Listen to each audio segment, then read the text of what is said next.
தஞ்சாவூரின் கடலோர பகுதிகளில் உள்ளூர் மீனவர்கள் அலையாத்தி மரங்களை நடுகிறார்கள். இது கடற்கரையை பாதுகாக்க உதவும்.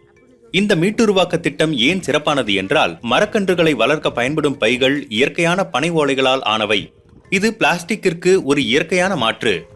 இவர் முனைவர் பாலாஜி வரதராஜன். இவர் ஒரு கடல்சார் உயிரியலாளர் மற்றும் ஓம்கார் அறக்கட்டளையின் நிறுவனர். இவரது குழுவினர் இந்தியாவின் தென்கிழக்கு கடலோர பகுதிக்கும் இலங்கைக்கும் நடுவில் இருக்கும் பாக் ஜலசந்தியின் சூழல் அமைப்பை பாதுகாக்கிறார்கள். 2014 முதல் இந்த பகுதியின் அலையாத்தி காடுகளை மீட்டுருவாக்கம் செய்வதில் ஓம்கார் ஒரு உந்து சக்தியாக இருக்கிறது. இவர்கள்தான் பனை ஓலையிலிருந்து பை தயாரிக்கிறார்கள். இந்த பைகளை வைத்து நர்சரிகளில் அலையாத்தி மரக்கன்றுகளை வளர்க்கலாம். ஓதங்களின் போது கடல் நீர் உள்ளே வரும் பகுதிகளில் இருக்கும் நர்சரிகளுக்கு இவை கொண்டு செல்லப்படுகின்றன.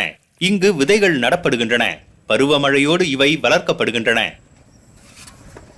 பருவமழையின் முடிவில் விதைகள் கன்றுகளாக மாறிவிட்டன. இவை நடுவதற்கு தயாராகிவிட்டன. ஒரு படகில் ஏற்றப்பட்டு இவை அதிராம்பட்டினத்தில் இருக்கும் 20 ஹெக்டேர் நிலத்திற்கு கொண்டு செல்லப்படுகின்றன. ஓம்காருடன் வேலை செய்யும் உள்ளூர் மீனவர்கள் நிலத்தை தயாராக வைத்திருக்கிறார்கள். பல ஆண்டுகளாக இந்த நிலம் உப்புத்தன்மை கொண்டதாக தரிசாக மாறிவிட்டது. மீன்முள் போன்ற வடிவத்தில் கால்வாய்களை வெட்டி மீனவர்கள் இங்கு நீரை கொண்டு வருகிறார்கள்.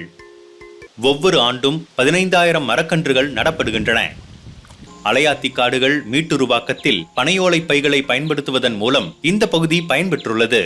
உள்ளூர் சூழலியலையும் பொருளாதாரத்தையும் உயர்த்தும் ஒரு முன்னெடுப்பு இது.